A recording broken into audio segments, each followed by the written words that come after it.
Con mister Allegretti dispiace non essere riusciti a chiudere questo filotto di 3 partite con la terza vittoria. Sì, dispiace perché sostanzialmente in una partita giocata anche discretamente, soprattutto il primo tempo, sarebbe stato importante portare via almeno un punto, visto che non siamo riusciti quasi mai a essere pericolosi, ma almeno un punto avrebbe fatto bene in una situazione d'emergenza. Non siamo stati pericolosi, però nel primo tempo anche gli avversari, no? Una partita molto chiusa, probabilmente in queste gare se la giudica chi segna per primo. Sì, è vero, però se si fa fatica a tirare in porta, si fa fatica anche a fare gol.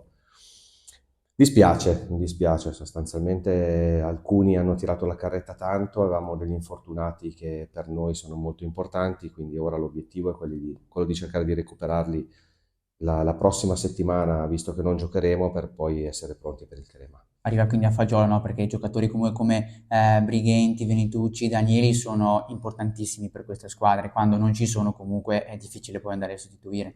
Sì, sicuramente sì. Aggiungerei anche Colferai, che comunque numericamente è davanti è un giocatore che può fare comodo, visto che oggi avevamo solo di ruolo Erichiello e Farias, che però Erichiello arrivava da 2 partite, Farias era un po' che non giocava, quindi insomma eravamo in una situazione non facile. Ora pausa e poi si ritornerà con la sfida in trasferta contro il Crema. Sì, recuperiamo le energie, peccato per la partita di oggi, però guardiamo avanti. Grazie.